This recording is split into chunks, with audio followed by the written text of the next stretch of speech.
Sobat Safety, di bulan Agustus telah terjadi 2 kasus kebakaran besar, yaitu pabrik aluminium foil di Bogor dan pabrik kimia di Bilangan, Jakarta Utara. Dari kasus tersebut, kita mengundang pakarnya chemical, yaitu Pak Agung Ili Pramono dalam agenda obsesi obrolan santai seputar safety. Apa isinya, apa kontennya, menarik untuk kita simak sampai akhir sesi ini. Assalamualaikum warahmatullahi wabarakatuh. Waalaikumsalam warahmatullahi wabarakatuh.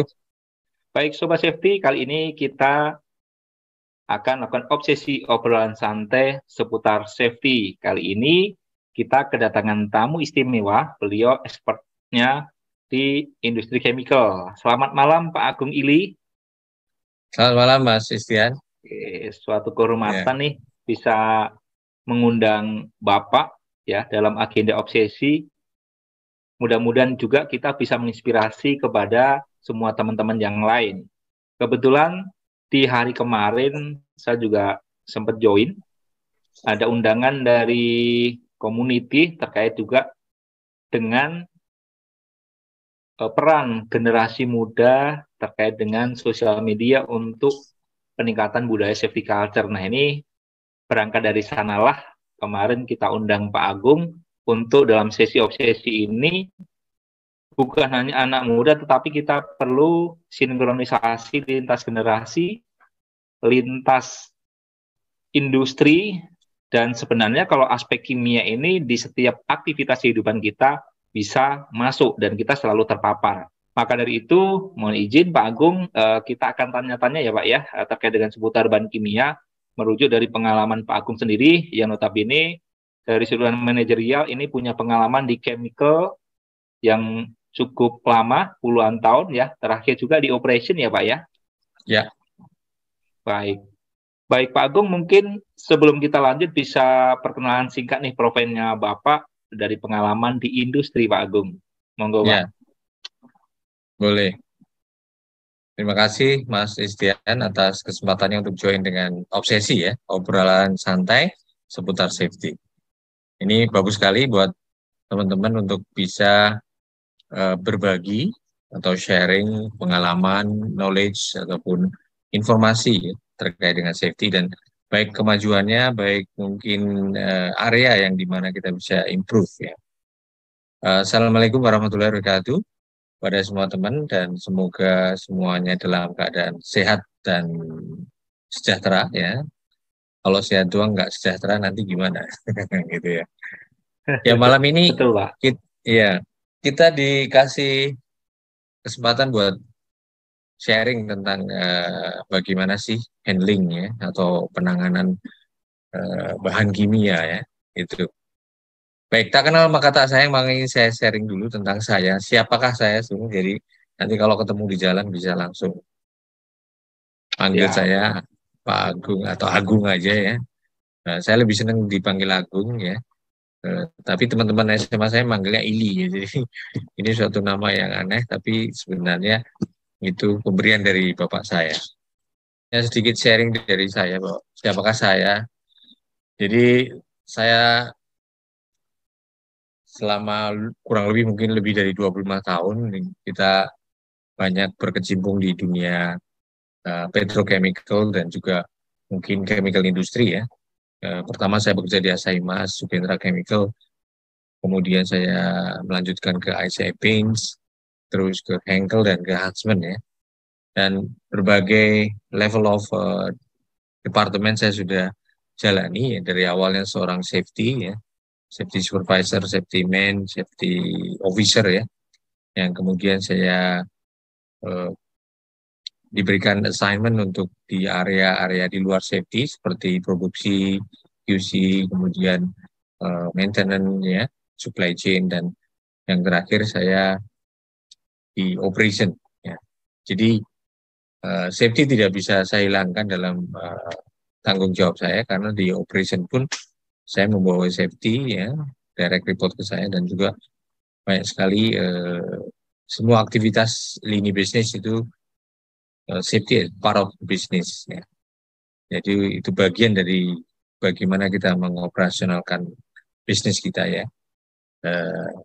no safety, no business ya. Tidak ada safety, tidak ada bisnis. Karena kita sebutnya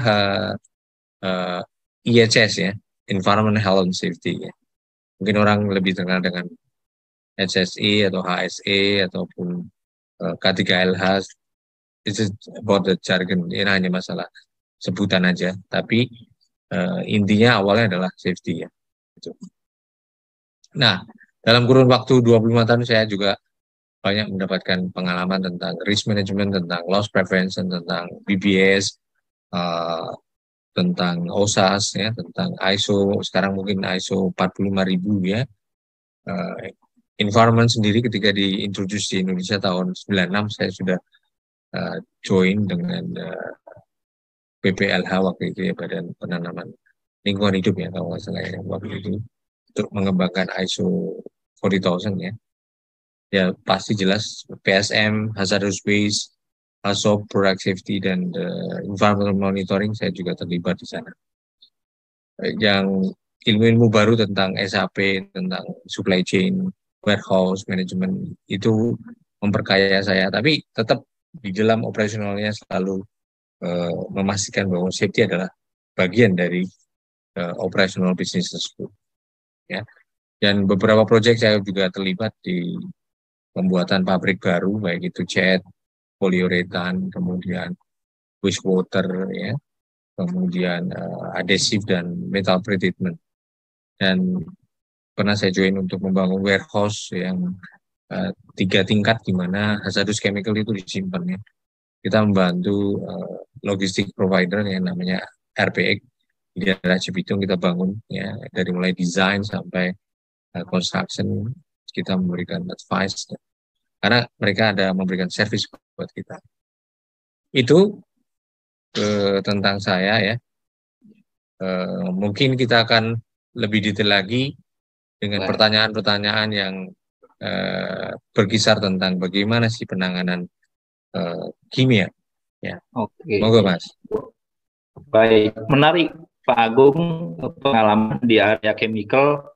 Terus terang saya ketemu Bapak waktu itu perdana tahun 2004 di ACPIN, yang sangat luar biasa sekali. Tapi kalau kita lihat juga sekarang, chemical itu kelihatannya simple, satu kata, kimia. Tapi ternyata di berbagai belahan industri bisa muncul kasus kebakaran, ledakan, dan segala macamnya. Nah, kita sekarang masuk di poin pertanyaan yang pertama, Pak.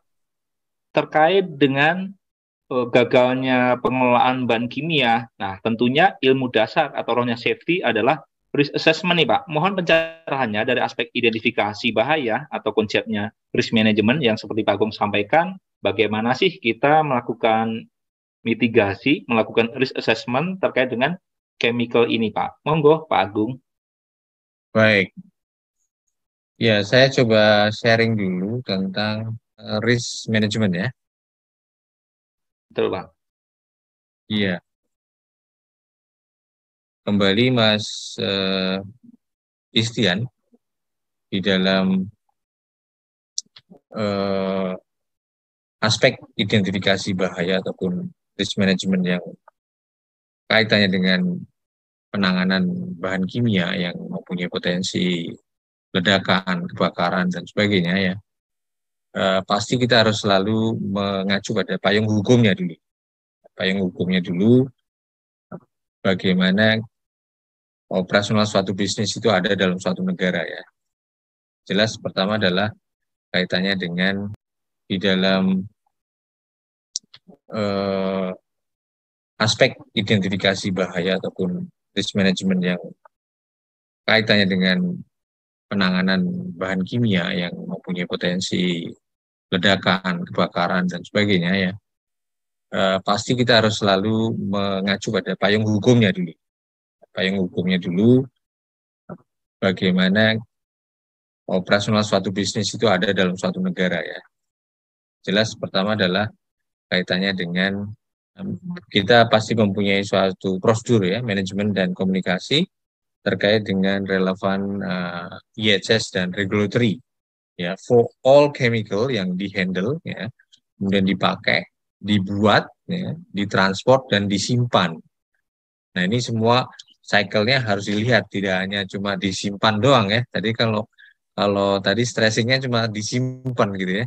Tapi Ya, chemical itu kan sebenarnya mengalami perjalanan ya, mulai dari ketika betul. di handle, ketika dipakai, ya, ketika Oke. dibikin ya, ketika dikirim ya, dan terakhir ketika disimpan. Nah itu yang harus dilihat, identifikasi bahayanya menyeluruh dari segala aspek, eh, state of handling chemicalnya tadi ya itu ya. Kemudian ya relevan ISS dan regulatory, ya berarti harus mengacu pada regulatorinya. Nah regulatorinya di mana? Kalau Huntsman, karena Huntsman berada di Indonesia, berarti kita harus mengacu pada peraturan yang ada di Indonesia itu. Nah kalau di Indonesia sendiri itu relevansi perundangan yang terkait adalah Kemmenaker nomor 187 ya, tahun 199 ya, 1999 ya. Nah, itu tentang pengendalian bahan kimia berbahaya ya, pengendalian bahan kimia berbahaya. Nah, kalau kita lihat ya, saya stop dulu ya. Saya coba Oke.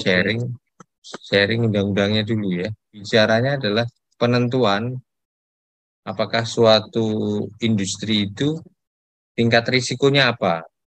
Nah, jadi dilakukan identifikasi faktor bahaya dulu, dia jatuh di mana. Jadi kalau kita lihat tahun 99, 1999, nomor CAP-nya adalah 187 ya, tentang pengendalian bahan kimia berbahaya di tempat kerja ya. Nah, ini penting sekali untuk menentukan ya, kalau kita lihat di pasal,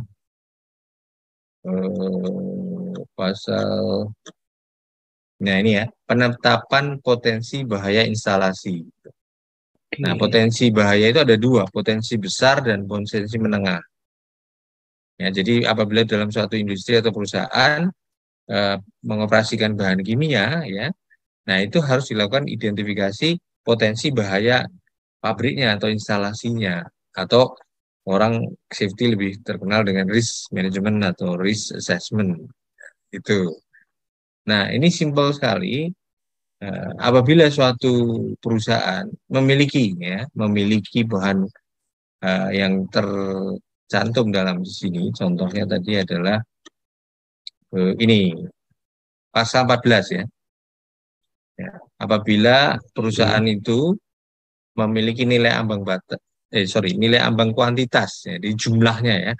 Kalau dia menyimpan bahan-bahan A sampai H ini, ada beracun, sangat beracun, reaktif, mudah meledak, oksidator, cairan mudah terbakar, cairan sangat mudah terbakar, gas mudah terbakar, atau salah satu ini ya, dan ya dia berada di antara serak, misalnya untuk kriteria beracun ya, dia nyimpan 10 ton Ya.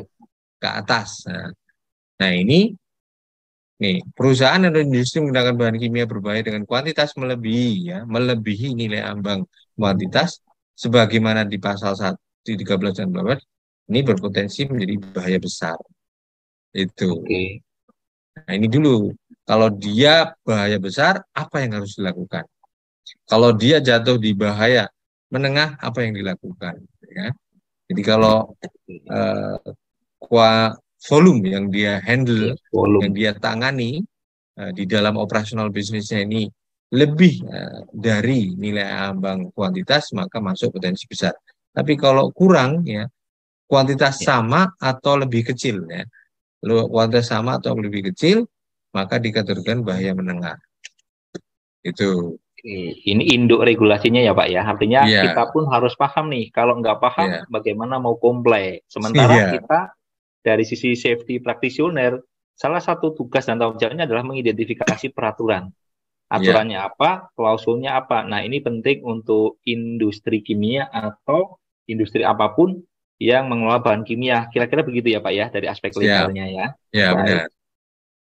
Nah, ketika Anda sudah melakukan self-assessment, Anda Anda itu maksudnya perusahaan itu ya, perusahaan bahan kimia itu, atau perusahaan yang menghandling atau menyimpan, ya, atau menggunakan, memanufaktur, menyimpan, mentransport, ya, itu tadi, dan jumlahnya melebihi dari nilai ambang kuantitas yang telah ditetapkan oleh pemerintah, maka bisa jatuh di bahaya besar, atau high risk atau medium risk, begitu.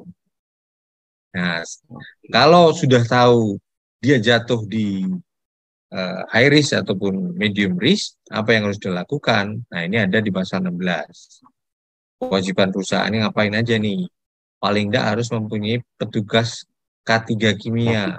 Nah, dengan sistem kerja non-shift sekurang-kurangnya 2 orang. Apabila dipekerjakan dengan shift, kerja sebenarnya 5 orang. Itu. Memperkerjakan ahli kimia sekurang-kurangnya 1 orang. Wajib itu. Membuat dokumen. Nah, ini berarti risk assessment. Risk Ya. assessment, oke. Dokumen pengendalian potensi bahaya besar. Risk controlnya apa? Ya kan? Melaporkan setiap perubahan bahan kimia. Jadi jumlahnya, namanya, ya, kategorinya apa dan sebagainya, apakah dia flammable, apakah dia korosif. Jadi harus ada tabel, namanya chemical inventory. Nah, di dalam tabel itu harus diserahkan terhadap pemerintah dan juga biasanya disimpan di security depan.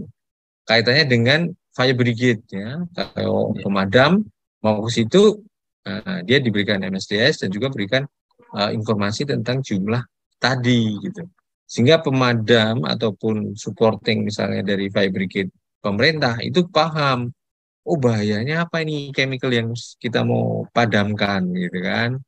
Jumlahnya berapa, gitu kan. Nah, harus juga memberikan layout, lokasinya di mana, gitu kan. Oh, di sini simpennya berapa dan sebagainya. Itu memberikan informasi kepada fire brigade ataupun pemadam kebakaran untuk bisa menanganinya, gitu. Kira-kira teknik pemadamannya bagaimana? Apakah dibiarkan aja biar habis? Apakah pakai smuttering atau pakai ini dan sebagainya? Harus ada koordinasi dengan internal emergency response-nya. Ini udah lari ke emergency ya. Itu dulu. Ya. Baik. Kemudian melakukan pemeriksaan dan pengujian faktor kimia di tempat kerja sekurang-kurangnya 6 bulan sekali. Jadi chemical monitoring, apakah paparan terhadap manusianya berapa. Jadi kaitannya dengan nilai ambang batasnya. Itu. Kemudian monitoring terhadap lingkungannya. Apakah jadi peraturannya beda lagi kan? Kalau nilai ambang batas terhadap manusia beda lagi, nilai ambang terhadap lingkungan kerja beda lagi. Nah, itu harus dilakukan. Apakah dia orang safety, apa orang maintenance, atau orang facility, monggo. Tapi harus dilakukan pengukuran itu untuk memastikan bahwa paparan bahan kimia di tempat kerjanya adalah masih di bawah nilai ambang batas. Bukan nilai ambang kuantitas lagi ya. Iya, betul Pak. Ya. Kita memang punya kewajiban memang terkait dengan aspek pengendalian bahan kimia ya, baik itu di Naker ataupun juga di SMK 3 dan juga SMKP juga diatur demikian. Iya. Kemudian melakukan pemeriksaan ya. Nah, ini pasal 16 ini khusus yang bahaya besar ya. Bahaya besar ya. Bahaya besar ya. Pemeriksaan dan pengujian instalasi yang ada di tempat kerja sekurang-kurangnya 2 tahun sekali. Jadi ini preventive maintenance atau orang lebih terkenal dengan mechanical integrity ya. Jangan sampai pabriknya meledak karena tidak pernah dicek, tidak pernah diperiksa alat-alatnya, ya pasti kan bereaksi dengan bahan kimia, ada yang bocor, ada yang aus, ada yang korosif dan sebagainya. Nah, ini nggak mungkin dijelaskan secara detail, tapi di situ disyaratkan pemeriksaan ya dan pengujian. Ya, berarti kan misalnya punya vessel atau punya reaktor, ya, berarti harus ada pemeriksaan apakah ketebalannya, apakah tekanannya dan sebagainya.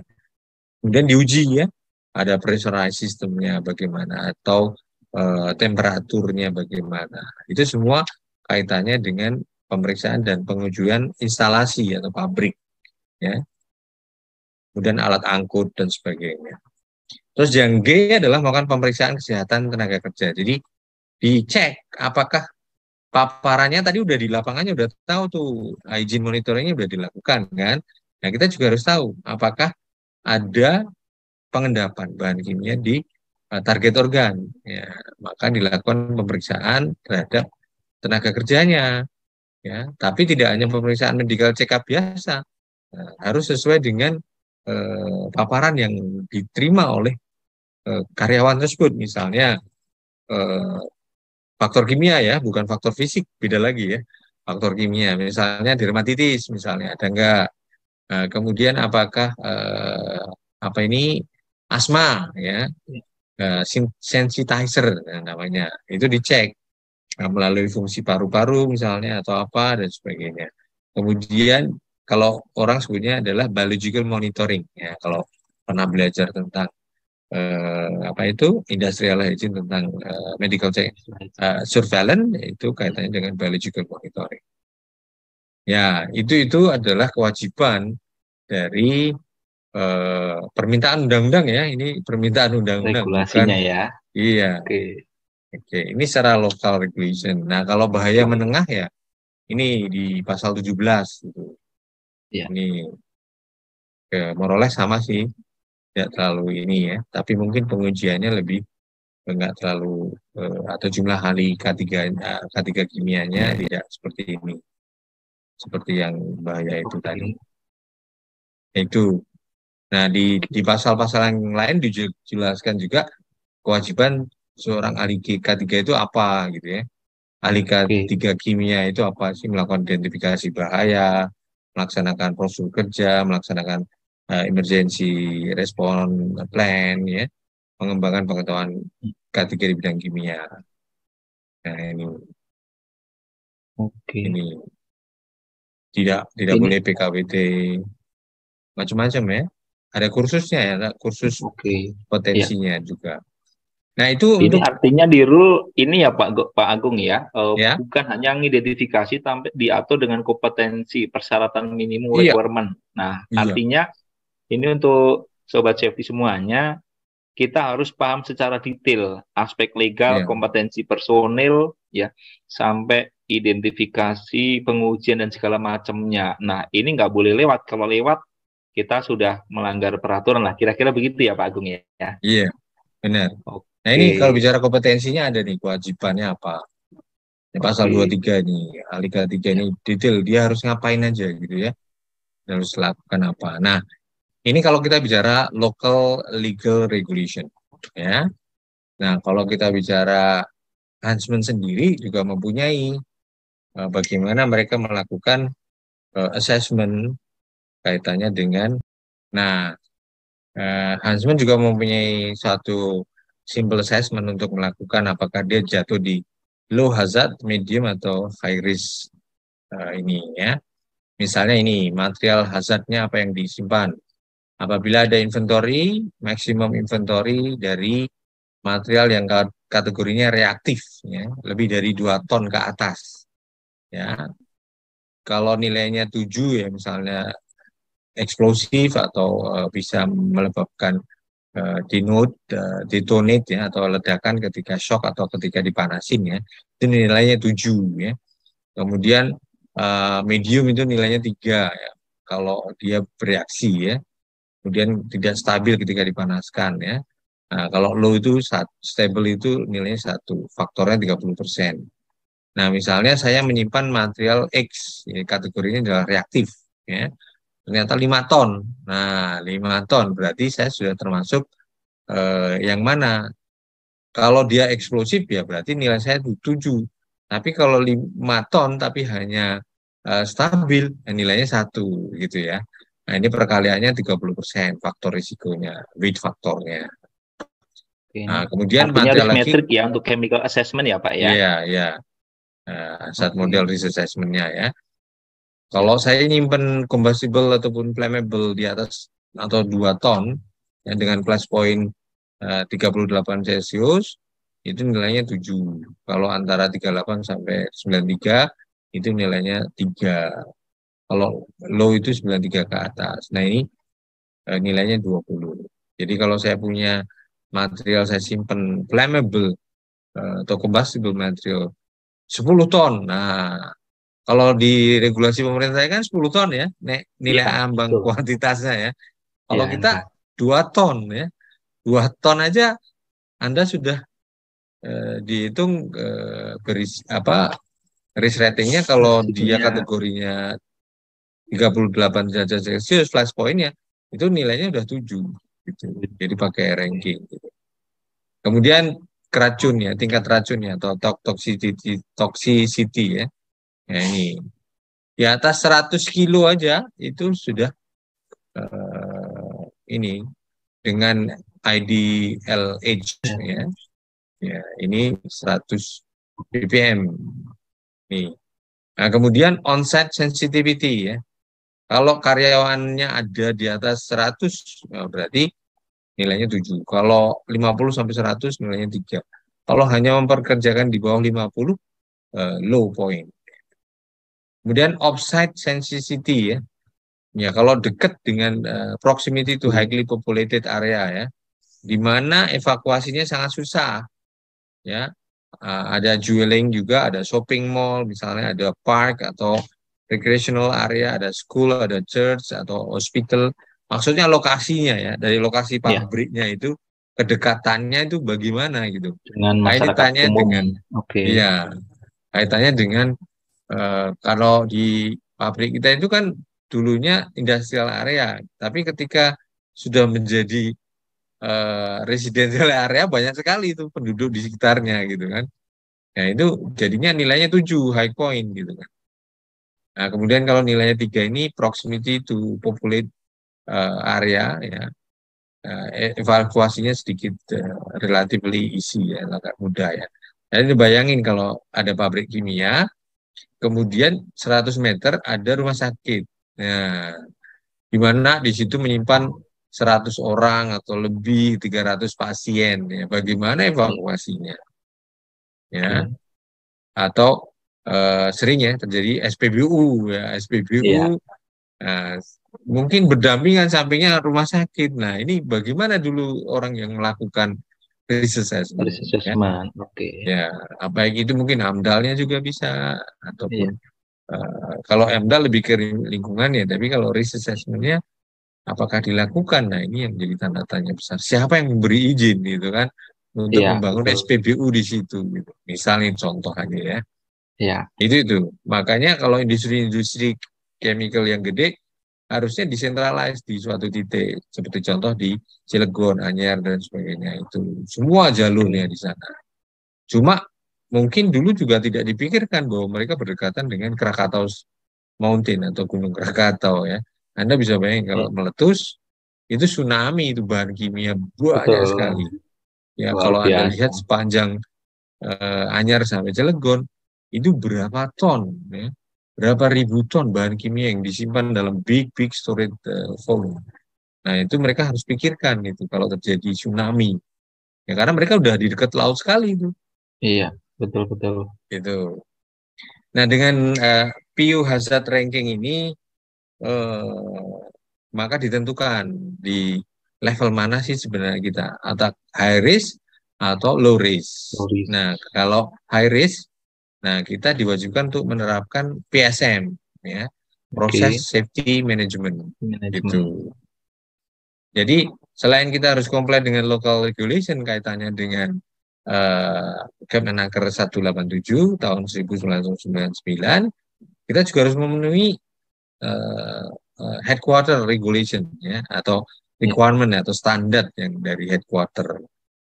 Nah, ini kalau bicara bagaimana kita handling ini baru kulitnya doang ya, belum iya, belum betul, Pak. detailnya aja.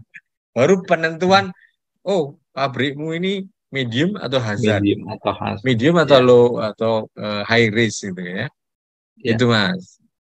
Oke, Oke Mas. ya. Oh, oke. Artinya ini point risk assessment. Jadi untuk chemical, Sobat Safety, ini sangat kompleks. Ada regulasi, ada risk metric. Belum nanti kalau high risk, kita harus mengacu dari proses safety management. Nah, ini Masya Allah, Iya, itu ilmu yang luar biasa.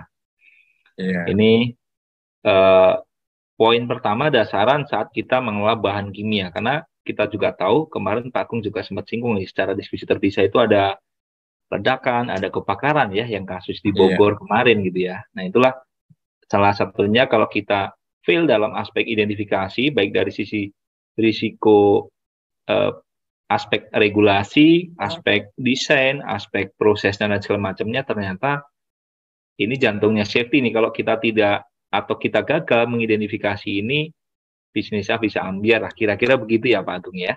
iya, Nah, baik, Pak Agung, itu poin pertama dari saya terkait dengan risk assessment.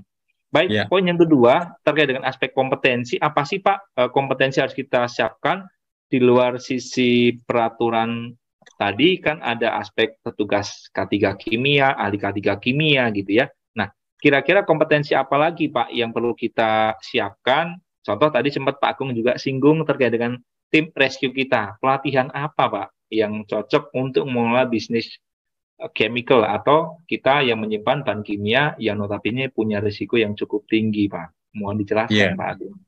oke. Terima kasih, eh, Mas Rian ya, Istian ya.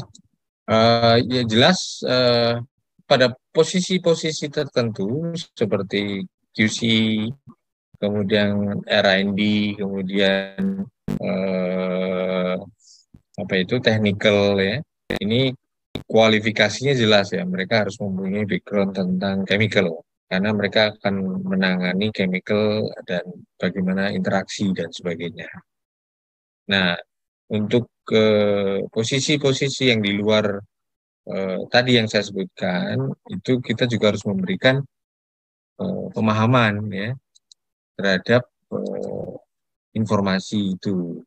Nah, bagaimana kita memberikan apa ini edukasi, ya, edukasi dan eh, kompetensi identifikasi. Biasanya kita di HR akan melakukan training need analysis, ya, training need analysis dan juga akan mengukur kompetensi dari masing-masing level ini.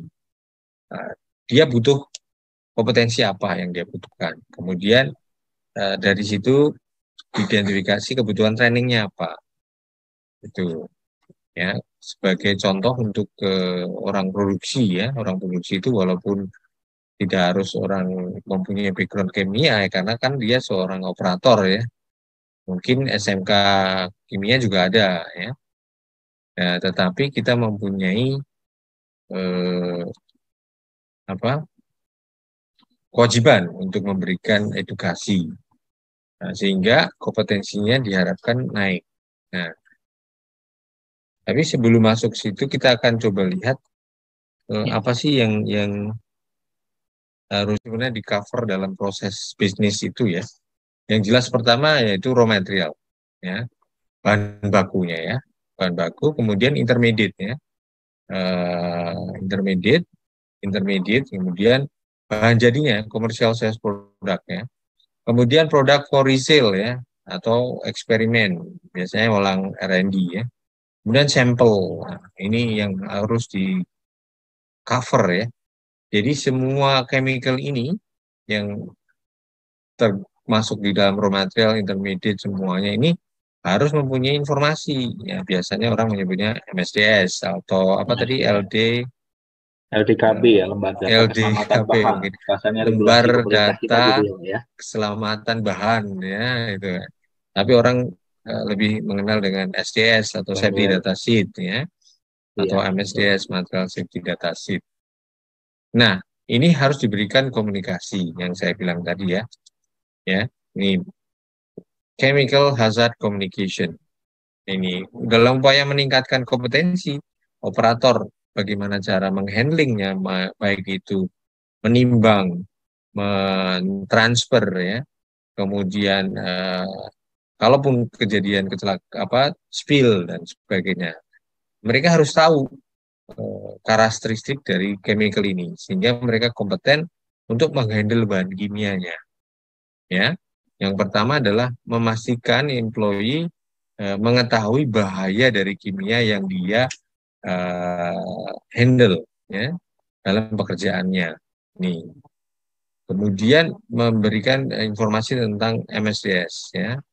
Kemudian pemahaman tentang informasi di label, ya. Kemudian ada site spesifik, proses spesifik training, ya, prosesnya bagaimana. Nah, ini harus diberikan, ya, cara-cara trainingnya, handling dan sebagainya. Itu akan membantu knowledge dan akhirnya dia menjadi kompeten untuk menghandle bahan kimia itu.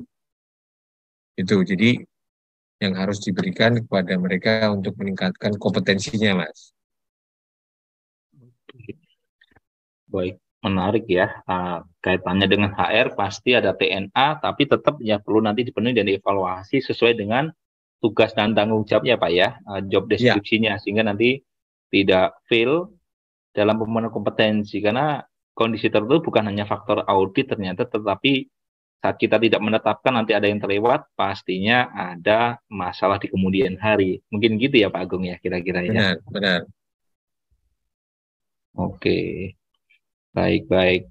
Nah, ini di slide ini tertera ini nih Pak, keep safety data sheet up to date. Nah, dari Ya. sudut pandang regulasi Pak, dari nasional ataupun internasional sejauh ini yang dikelola Pak Agung selama 25 tahun bergelut di bisnis kimia, berapa lama sih Pak safety data sheet ini harus diupdate? Supaya kita Oke. tahu nih secara awam ya, atau teman-teman di industri yang lain pastinya akan lebih spesifik secara spesifik mengelaris dari sisi update informasi safety data sheet ini, Pak. Oke. Nah, jadi untuk memastikan chemical hazard komunikasi tadi harus ada prosedur. Nah, prosedurnya ini adalah memastikan proses bagaimana memaintain, ya, up to date SDS. Ya. Ya. Nah, SDS di sini harus memenuhi GSS, ya, Global Harmonized System. Ya. Nah, itu harus direcord, ya, kemudian di-maintain. Nah, jadi kita ada database. Di dalam database server kita ada. Nah, di situ dibagi-bagi, ya, antara kayak SDS untuk raw material, Ya. bahan bakunya sendiri, ya, yang disuplai oleh supplier. Jadi supplier harus memberikan SDS. Nah, kalau misalnya ente mau jualan nggak aneh, ya ente harus provide MSDS-nya, SDS-nya, dan SDS-nya harus dalam bentuk JAS. Selama mereka tidak bisa memenuhi, ya belum bisa menjadi approved supplier, gitu. Nah, kemudian setelah SDS juga ada labelingnya, gitu. Labelnya harus sesuai dengan GAS. Kalau mereka tidak sesuai, ya kita tidak bisa terima. Jadi supplier harus memastikan bahwa produk yang dia kirim labelnya memenuhi standar dari GHS, gitu Mas Sustian.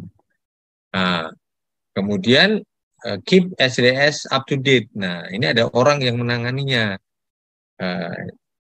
di dalam global organisasi, kita sebutnya adalah product safety. Nah, gitu. Mungkin banyak teman-teman yang safety belum melirik profesi ini, gitu ya. Nah, ini tapi kebanyakan mereka harus punya background chemical, ya. Kalau orang safety agak-agak mungkin susah karena kalau backgroundnya personal health safety ataupun backgroundnya teknik lingkungan dan sebagainya. Nah, ini product safety ini benar-benar orang yang mempunyai kemampuan tentang chemical karena di situ ada interaksi, ada pemahaman tentang class number, macam-macam. Bagaimana bikin MSDS, bagaimana up to date-nya, bagaimana suatu material ketika dicampur 5 material ini nanti jadinya apa, gitu kan? Apakah dia menjadi hazard, menjadi flammable atau menjadi korosif dan sebagainya. Nah, dia itu yang menghitung, menentukan, mendefinisikan material barunya tadi. Nah, jadi MSDS yang baru, gitu. Jadi dia menerima MSDS dari supplier, kemudian dia juga menganalisa ketika bereaksi menjadi suatu produk yang baru, produk X dari produk kita. Nah, dia yang akan bikin MSDS-nya. Nah, itu namanya product safety kalau kita sebutnya, ya. Kalau kita ada environment, industrial hygiene, ada Industrial hygiene. environmental officer atau safety officer. Nah, kalau ini product safety, dia bicara hanya product safety aja. Kemudian dia juga memastikan compliance regulation. Jadi kalau kita lihat dalam suatu globe dunia ya, bumi ini ya, bahan kimia ini kan bergerak ya Mas, dari satu negara ke Ya, negara betul. lain dikirim. Itu kalau kita lihat semalam itu mungkin wah dari sini mau lewat laut, mau lewat kapal, mau lewat kapal terbang, mungkin lewat laut, yang paling banyak mungkin lewat laut ya, ya mungkin dibawa orang dan Suaranya agak sebagainya. putus-putus, Pak Agung. Oh gitu ya. Halo, Nah, 1 2 3, oke. oke, sudah masuk, Pak. Ya, jadi ketika perpindahan bahan kimia dari satu negara ke negara lain, nah ini orang product safety ini juga harus memonitor, mensupervisi pemenuhan terhadap peraturan peraturan perundangan ya, ketika import, ketika ekspor dari suatu negara ke negara lain. Itu product safety. Jadi ketika product safety tadi juga harus dia sebagai orang yang harus mengupdate MSDS, kemudian memasukkannya dalam database. Ya jangan sampai produknya udah berubah, MSDS-nya masih belum berubah. Itu yang disebut up to date itu. Nah, kemudian juga ada incoming raw material baru. Ya, kalau chemical yang baru masuk ke dalam satu site, nah dia harus memastikan itu chemicalnya itu MSDS-nya adalah didapat dari perusahaan supplier itu. Kemudian memberikan ya, atau training terhadap karyawan. Bagaimana bahayanya, ya, dan bagaimana cara membaca Global Harmonized Sistemnya, GHS-nya, di labelnya, piktogramnya apa aja, itu semua. Ya, oke ya. Oke, Pak. Piktogram GHS tahu kan ya ini ya, Ya, kelihatan kan betul. ya, Ya, ya, pelabelan ya, biar kita nggak ya, boleh salah nih, salah nempatin, salah ya, ngasih label, masalah ini ya, Pak ya. iya. Nah ini signal boardnya ada, hazard statementnya ada, precautionary statementnya, kemudian product name-nya apa, ya, simbolnya apa, manufacturing-nya di mana. Ini adalah GHS label elemen yang harus dipenuhi baik supplier maupun kita sebagai produser. Itu Mas. Jadi Baik. bagaimana MSDS bisa update ya? Itu tadi ada tim tersendiri yang menangani ketika dia mendapatkan raw material, kemudian membuat barunya, ya, kemudian dimasukkan dalam satu sistem. Nah, sistem ini bisa diakses di intranet, ya, bukan internet ya, tapi intranet. Jadi intranet level di seluruh karyawan Huntsman yang mempunyai laptop ataupun desktop, nah, dia bisa masuk intranetnya. Nah, di intranetnya dia bisa klik tuh MSDS, tinggal nulis produknya apa. Nah, nanti akan keluar tuh.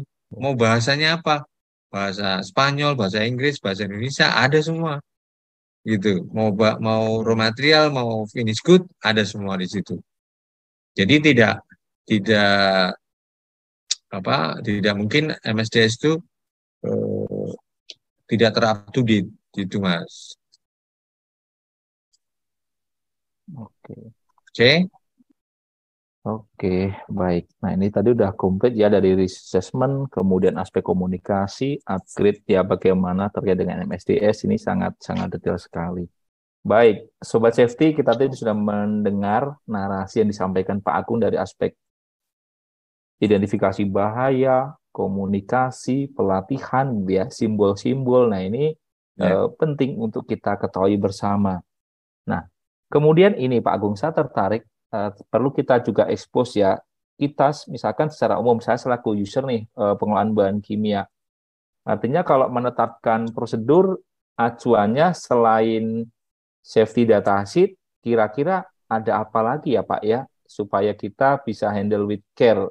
Bisa jadi dari chemical manufacturing, ada hal-hal tertentu nih, misalkan speknya, wadahnya, dan segala macam, sehingga kita selaku user ini bisa handle with care, sesuai dengan yang Pak Agung paparkan tadi di awal, Pak. Iya, pertanyaan yang bagus sekali. Nah, Tapi sebelum masuk situ saya ingin coba jelasin lagi ini ya, ini. Nah, tapi juga terkait juga ini ya, Iya. chemical yang baru dan chemical yang berubah atau ada yang perubahan ya. Jadi sebelum kita pertama kali membeli ya atau import atau eh, membuat eh, chemical yang baru ya, ini kita harus mengisu emosinya ya, manajemen of change. Nah, ini kaitannya dengan pertanyaan Anda tadi. Selain MSDS, apalagi yang harus kita lihat ya? Pertama juga packagingnya. Nah, di dalam emosi itu diidentifikasi ya, itu. Jadi emosi itu digunakan ketika perubahan dari supplier. Nah, ini Oke. perubahan misalnya kita beli apa? Misalnya satu bahan kimia ya, cyclopentin misalnya gitu ya. Cyclopentin dari PT X. Nah, kemudian kita berubah menjadi PT Y gitu kan. Nah, bagaimana kita memanage perubahan itu? Karena mungkin drumnya berbeda. Nah, biasanya drum pabrik X warnanya biru misalnya. Ini jadi hijau. Nah, kemudian labelnya juga berbeda gitu. Nah, ini harus dibikin emosi ya, manajemen of Oke. change ya, dan dikomunikasikan. Orang gudangnya nanti bingung ketika mau handling loh. Ini kok cyclopentin kok warnanya ini kan terbiasanya warnanya biru misalnya gitu ya. Iya, Ini jadi betul, hijau Pak. gitu. Itu berubah. Ya, biasanya drumnya besi. Kok ini jadi drumnya HDPE misalnya gitu. Nah, ini juga harus komunikasikan. Ya. Jangan sampai nanti handlingnya salah. Ternyata ketika dituang tidak sesuai drum ini dengan material itu sehingga bisa bocor atau kualitas dari drumnya ini jelek. Ya, seringnya itu drumnya itu kualitasnya jelek. Karena mereka ingin cost saving, thickness-nya dikurangi, Mas. Drum itu, Oke. Mas. Iya, iya. Ya, tidak hanya label, tidak hanya MSDS doang ya. Ini juga harus dilihat gitu. Kemudian ini change to new design of type of catalyst ya. Ini kalau ada perubahan, kalau katalisnya berubah ya. Dan kemudian emosi harus dikeluarkan ketika increase in the inventory of hazardous material. Jadi ada perubahan jumlah yang tadi risk assessment-nya berubah lagi nih karena biasanya cuma 5 ton ya flammable-nya sekarang jadi Oke. 10 ton. Nah, karena bisnisnya maju ya kan, bisnisnya maju. Wah, ini harus ada emosi ini gitu kan. Kaitannya dengan apa? Oke. Storage handling-nya. Nah, Storage. desainnya cuma 5 ton sekarang 10 ton akibatnya disimpan di luar. Ya kan, di Iya. luar timbul potensi bahaya. Itu yang atau ditumpuk banyak sekali. Nah, ini kan kadang eh, top level tidak melihat di bawahnya ya. Oh, rekan-rekan operatornya bingung gimana naruhnya ini. Oh, banyak sekali kan Iya, karena iya. ada bisnisnya bagus naik dan sebagainya. Itu. Nah, kemudian a change in the pace of hazardous material. Jadi awalnya mungkin nggak flammable, tapi ketika dicampur dengan yang lain, dia berubah menjadi flammable. Nah, ini harus ada identifikasi melalui emosi. Ya, banyak Oke. sekali.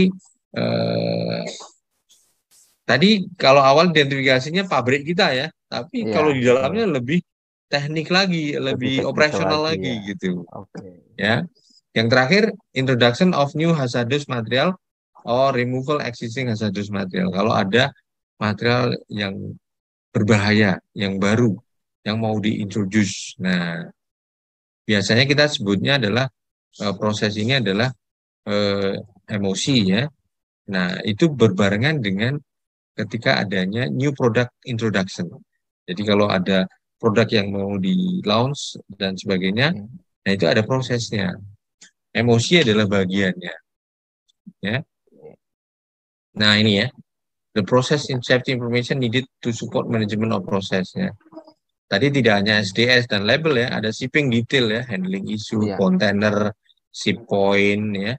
Ini dikirim dari mana, kontainernya apa, ya, SDS, reactivity metricnya apa, exposure isunya. Ya, kemudian kalau manufacturing proses detailnya, ya mixingnya bagaimana, cooling exothermic reactionnya bagaimana. Kalau terjadi runaway reaction, itu bagaimana cara menurunkannya. Ya, itu harus didapatkan informasi itu. Kemudian following resipinya, ya, safe operating limitnya bagaimana.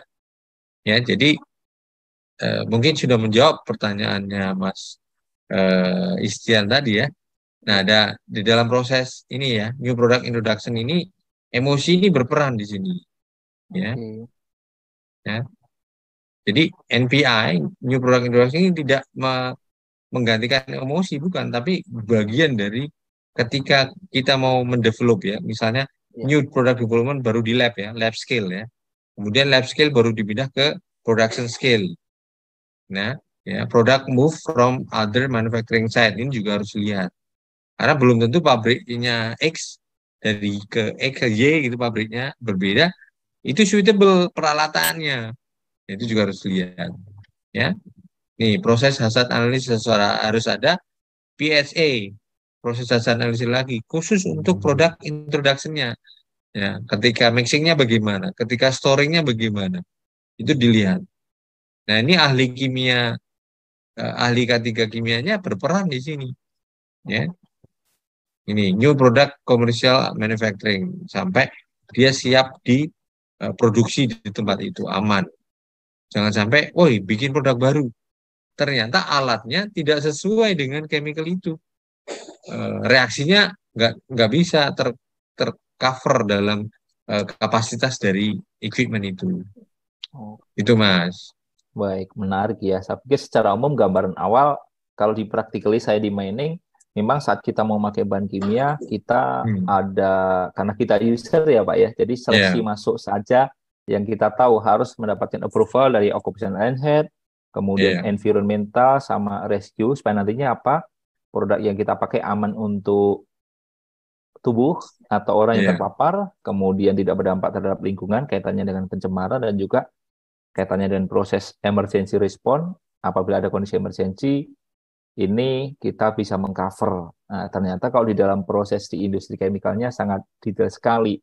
Dari sisi blending, harus ada manajemen of change supaya nantinya perubahan dapat dikendalikan dengan baik, karena muncul dari MSDs baru, nanti muncul packaging dan segala macamnya. Nah, inilah ilmu yang luar biasa dari aspek chemicalnya. Baik.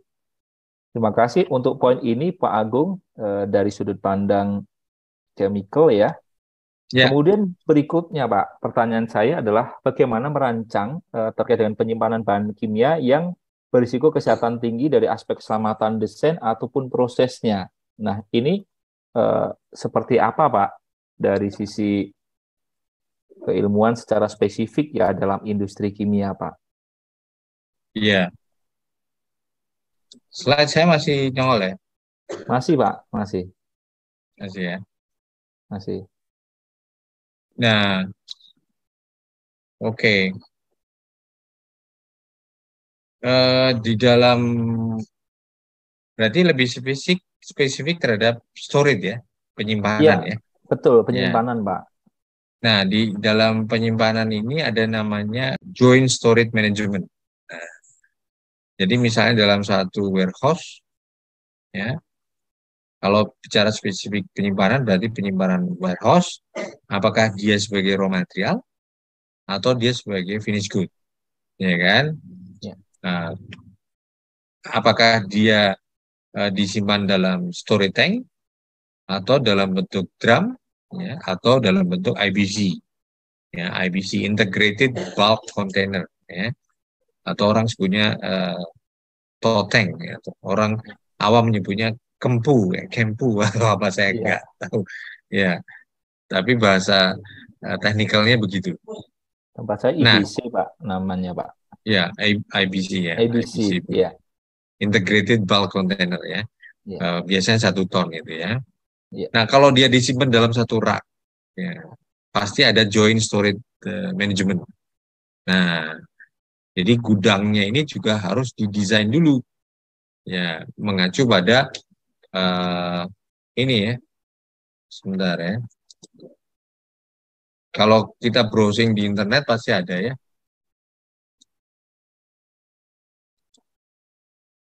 Saya sharing dulu ya. Oke, Pak. Kelihatan? Sudah, Pak. Ya.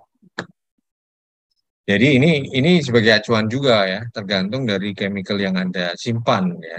Apakah Anda mempunyai chemical flammable, non-toxic, toxic gas, oxidizing, pasti kan nggak semuanya ada semuanya ini ya. Tapi paling nggak Anda bisa grouping dalam five topik yang paling Top 5 risk ber misalkan gitu ya, Pak ya ya. high risk, misalnya dia flammable, dia juga oxidizing. Nah, itu. Nah, misalnya gitu ya. Kalau kalau gas kan nggak mungkin ya, pasti liquid ya. Tadi flammable liquid nih, flammable liquid. Ya. Kalau saya simpen dengan flammable liquid juga, flammable gas ya, ini harus dipisahkan, segregate ya, at least 5 meter. Nah itu, ini cara bacanya begitu. Nah kalau dengan flammable juga oke to store. Yang tidak boleh dengan apa? Isolate, berarti harus dipisahkan, baik itu dengan dindingnya, lokasinya, misalnya jaraknya, ini dengan oxidizing ya. Oxidizing bisa peroxide atau oxidizing agent ya. H2O2 ya, hidrogen peroxide itu contohnya. Nah, itu nggak boleh digabung itu masih joint storage berdekatan gitu ya. Kalau kalau palet dalam rak berarti dia di dekatnya, nggak ada jarak sama sekali. Nah, ini pelajaran ini yang bukan mukrimnya nggak boleh berdekatan gitu kan ini. Ini Sepakat. ini sebenarnya begitu. Eh, Nah, dari acuan tabel ini Anda bisa mendesain storage location-nya. Oh, di sini flammable. Oh, di sini toxic. Oh, di sini oxidizing. Oh, di sini yang normal gitu. Kan nggak mungkin saya punya liquid, saya punya gas. Biasanya produksinya liquid saja gitu kan. Nah, kalau IBC saya simpan di mana? Kalau drum saya taruh di mana? Kalau jerigen misalnya. Nah, ini itu yang harus dipikirkan seorang warehouse management, baik raw material maupun finished good, Mas. Itu. Nah, biasanya itu kemudian didesain di dalam SAP-nya gitu, storage location. Nah, kalau mereka menggunakan sistem SAP namanya warehouse system management atau warehouse management system atau WMS. Nah, itu bisa disetting itu. Nah, dia nggak akan bisa pindah-pindah tuh lokasi storage location-nya. Ini palet nomor atau bin nomor berapa gitu. Ya, Nah, itu warehouse itu simpan dalam keadaan tertutup ya. ya, Kalau ya. warehouse dalam keadaan terbuka itu udah bukan warehouse lagi. Itu namanya proses decanting, nah, proses penimbangan. Nah, itu harus terpisah jauh dengan warehouse-nya. Tidak boleh di dalam proses decanting, adanya di dalam warehouse. Nah, ketika kita sudah membuka packaging ini bahaya gitu karena ada vapor, ada liquidnya yang mungkin bisa drip, tumpah, leak dan sebagainya. Nah ini, Oke. jadi ketika kita bicara joint storage management, kita harus mengacu pada uh, storage compatibility chart-nya. Uh, Bahan kimia ini bisa boleh berdekatan dengan bahan kimia yang mana. Nah ini penting buat pemahaman. Ya. Jangan sampai uh, satu bahan kimia memberikan dampak pada bahan kimia lain. Itu Mas. Oke. Jadi yang sejauh ini jadi pertanyaan saya terjawab nih, ternyata ada matrik ya, compatibility chart, dangerous Iya, goods dan combustible liquid storage. Nah, ini iya, ilmu mahal ya saat kita iya, salah naruh, kita tidak benar. mengenali dari safety data sheet sendiri, bisa jadi itu yang terjadi ya Pak ya, dari Iya. ledakan-ledakan dari berbagai kasus di industri di tanah air. Anda harus pikirkan juga produk Ya, return. oke. Produk return itu biasanya sudah dibuka oleh customer kadang. Ya, Ada yang ya. bocor, kondisi Oke. packagingnya nggak bagus. Nah, biasanya di dalam sistem manajemen warehouse itu ada gudang karantina. Tidak boleh dicampur dengan yang finish good-nya, yang produk bagusnya. Nah, ini sebagai warehouse operator juga harus di training bagaimana storage manajemennya. Kalau dia salah menaruh, ya sudah terjadi. Ya, dulu pernah terjadi di perusahaan apa itu eh, botol kosong hidrogen peroksida ya, disimpan di luar ruangan terbuka, dia harusnya dingin ya. Iya. Nah, akibatnya terjadi ledakan dari jerigennya itu, Oke. yang meletus kemana-mana dia lari karena terjadi pressurize di situ, timbulnya gas Oke. ya karena Iya. ya, ini penting sekali untuk dipahami. Oke. Baik.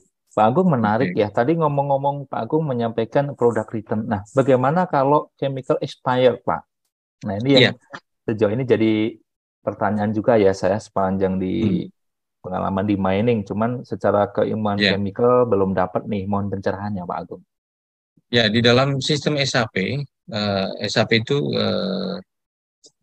ERP ya, Enterprise Resource Planning dalam memanage bisnis itu ada eh, suatu software yang orang lebih terkenal dengan SAP atau bisa juga pakai BPJS atau pakai yang lain. Nah, kalau di SAP ini ada kalau dia mengaktifkan modul quality management, nah itu bisa memonitor. Nah, di set di dalam SAP-nya, misalnya suatu produk itu mempunyai shelf life setahun. Nah, ketika dia di warehouse, baik itu raw material atau finished good, 1 bulan misalnya atau 3 bulan sebelum expired, dia masuk dalam karantina. Nah, Oke. untuk dilakukan pengetesan kembali, Oh, di apakah testing dulu ya masih, Pak ya? iya, dites lagi, Oke. retesting lagi, apakah masih bisa dipakai atau enggak, gitu. Jadi diambil sampelnya oleh QC, kemudian dites. Nah, kemudian kalau bisa dipakai lagi berarti dilakukan extension, nah, extension of shelf life, gitu. Tapi ketika sudah kondisinya jelek, berarti harus didispose. Nah, maka disebut obsolete material, obsoleted material, material yang sudah tidak bisa, ya, non conformant gitu ya. Oke. Akibatnya dimasukkan, ya ini harus dua, secara sistem SAP, secara aktual di warehouse rack-nya gitu. Jadi warehouse rack-nya harus punya dedicate untuk uh, apa non conformant material. Nah, itu harus ada tandanya, itu harus ada labelnya. Nah, ketika dia secara QC ditentukan sudah non conformant, sudah nggak bagus, maka diambil oleh warehouse-nya, dipindahkan ke lokasi yang berbeda itu. Tapi tidak terbuka ya, kondisinya masih harus close gitu ya. Iya. Cuma dia sudah expired ya. Nah, ketika regular waktunya, ini peranan dari supply chain untuk memastikan absolute materialnya rendah. Nah, targetnya begitu. Berarti kaitannya dengan apa? Planning strateginya. Nah, planning strategi terkait dengan apa? Forecast akurasinya. Nah, dari salesnya mau jualan berapa? Nah, ternyata dibikinin banyak, jualannya sedikit. Ternyata dibikinin sedikit, jualannya banyak. Nah, itu dinamika. Tapi itu ilmu menarik di supply chain. Nah, di situ peran antara supply sales dan juga production planning ya. Kalau di orang sebutnya BPIC ya. Itu penting sekali untuk memastikan zero, ya, bukan zero ya, low inventory ya. Oh, inventory ya. Nah, Betul. inventorinya dikit, karena kalau inventorinya gede, nggak terjual, itu adalah working capital. Ya, kalau Anda jualan nggak laku-laku, ya rugi. Rugi. Nah, Ya. itu makanya di sana ada targetnya buat mereka. Inventory targetmu berapa? Gitu. Di mana tidak ada shortage, tapi tidak ada surplus juga. Gitu. Kalau surplus, ujung-ujungnya adalah expired. Nah, nah, ini harus ada regular meeting antara QC, warehouse, planner, dan juga sales. No, produk expired, mendekati expired, ini kan. Jadi kan 3 bulan atau 1 bulan sebelumnya udah diumuman, kita punya 100 ton nih yang mau expired, stres kepalanya kan. Langsung gini, aduh, nggak di kamu harus jualan gitu. Kalau tambang kan gampang, tinggal kirim-kirim gitu kan. Ini kalau Iya. pabrik ini yang punya storage management itu strategi plannernya harus jitu sekali. Kalau enggak ya itu berantakan. Ya, jualannya banyak, tapi slow movingnya juga banyak. Nah, Ya, akibatnya mengurangi profitnya. Salah satu profit. itu. Ya. Oke. Jadi itu. Nah, kalau sudah tidak bisa di extend, ya udah di dispose. Dispose pun harus memilih kontraktor yang mempunyai kapabilitas untuk melakukan disposal, apakah dengan landfill, apakah dengan insinerator, atau dengan proses yang lain. Itu juga harus dilakukan investigasi ke sana, dilihat, sidak, direport, karena ada manifest yang harus dilaporkan ke pemerintah. Itu berapa yang kamu buang, berapa ininya, dan sebagainya. Itu, Mas. Baik, menarik nih. Semakin lama semakin ini nih.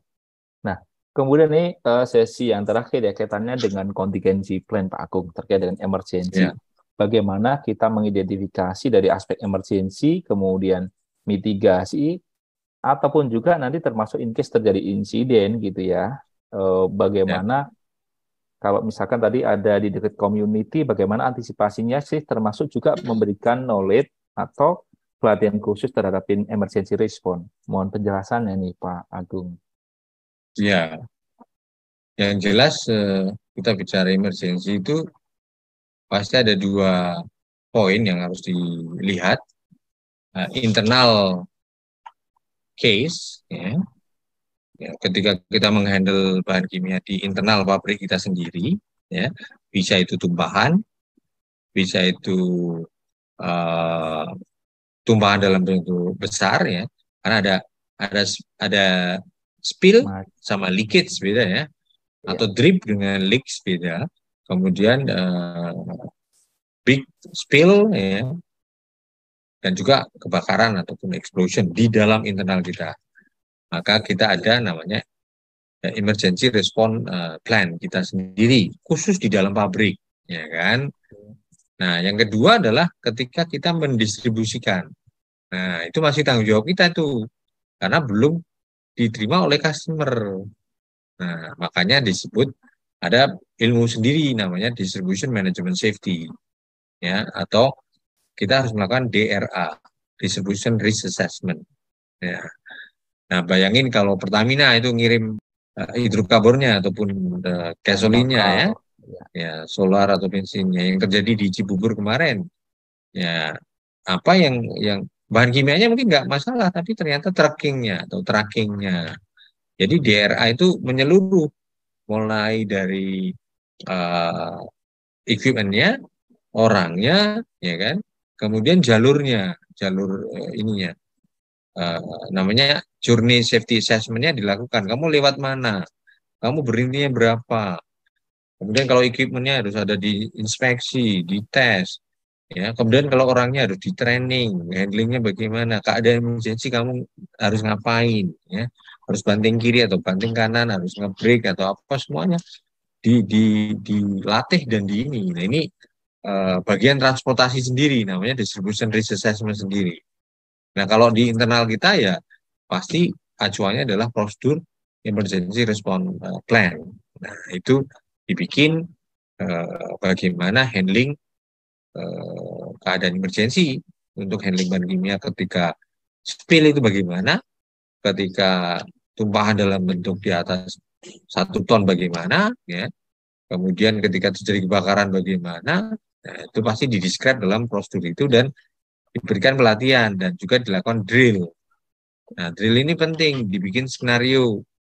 6 bulan sekali atau setahun sekali harus ada drill. Yang paling kecil adalah operator ketika ada tumpahan. Misalnya 1 drum tumpah, apa yang harus kamu lakukan? Refleksnya bagaimana? Dia harus ngakuin apa? Nah, itu harus dilatih. Biasanya kita latih dengan eh, drum yang kita kasih air, ya, kemudian ditumpah. Nah, dia harus ngapain? Spill kitnya di mana?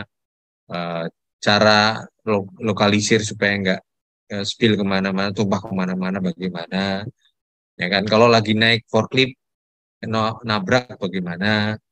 Menggunakan SCBA-nya bagaimana? Macam-macam. Nah, itu semua harus ada training, drill terus. Kalau tidak ada itu, jangan harap mereka secara refleks mengetahui apa yang harus dilakukan. Karena mereka nanti bingung lari kemana-mana. Wah, lari lapor bosnya malah kemana. Sementara dia tidak menangani insiden scan-nya ya, apa yang harus dilakukan.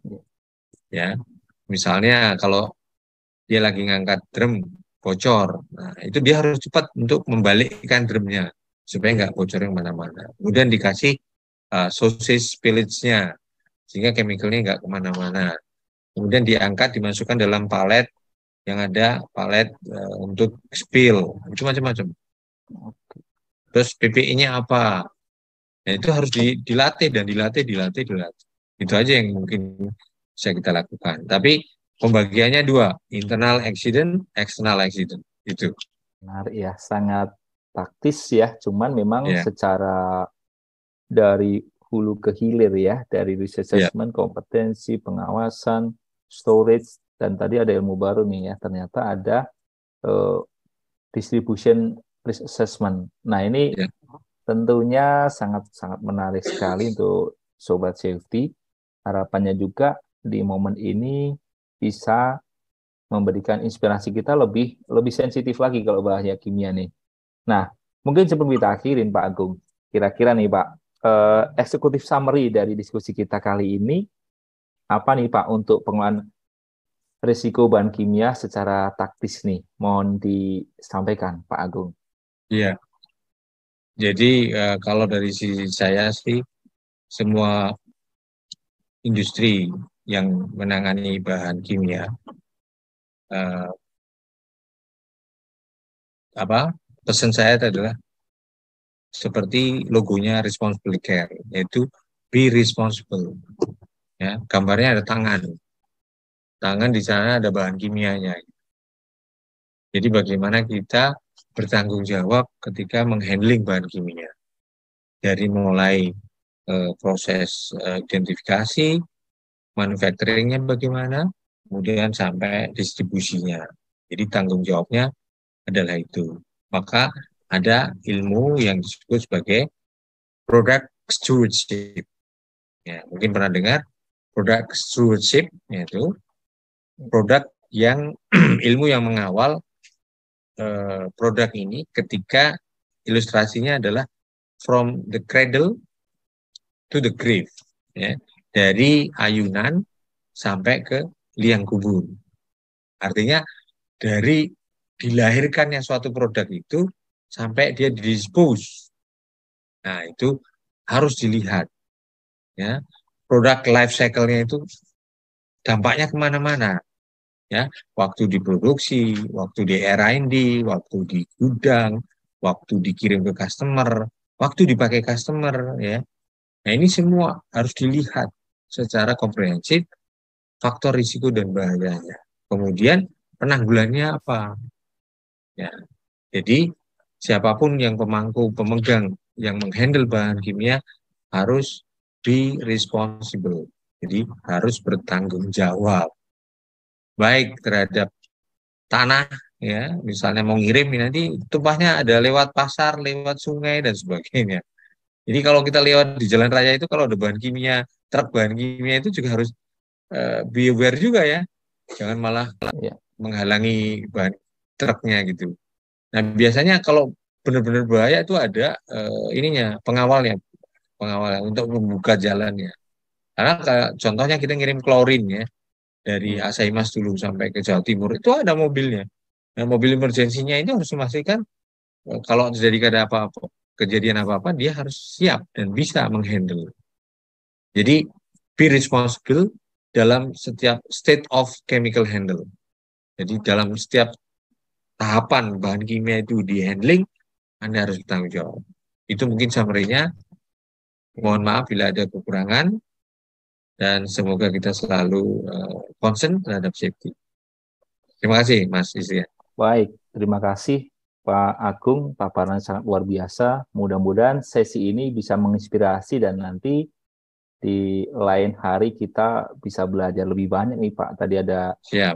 warehouse management, forklift management, tentunya Iya. sangat asik ya, sehingga kita bisa saling menginspirasi. Kebetulan kemarin di buah hari, ini juga salah satu komitmen saya untuk mengajak dari lintas praktisi, lintas industri, untuk mengedukasi sesama praktisi kepada masyarakat, ya, sehingga aspek chemical ini adalah aspek penting dalam kehidupan. Tanpa chemical mungkin kita nggak sesurvive ini, tetapi saat chemical tidak kita kendalikan, maka nanti akan menjadi bencana mayor yang cukup besar ya, seperti yang tadi dipaparkan Pak Agung. Ya, Baik, Pak Agung, terima kasih atas waktunya. Mudah-mudahan, dan ini sangat bagus sekali, mudah-mudahan bisa bermanfaat untuk kita semuanya. Dan Sobat Safety, kalau Anda ingin berkomunikasi, berkonsultasi, beliau, Pak Agung ini juga selaku freelance consultant, maka bisa menghubungi beliau. Nanti kita sharing ya di deskripsi, dan juga Sobat Safety perlu tahu, Pak Agung ini adalah founder Sekolah Safety. Di IG beliau ya, sering berbagi nih tentang video, tentang aspek edukasi safety.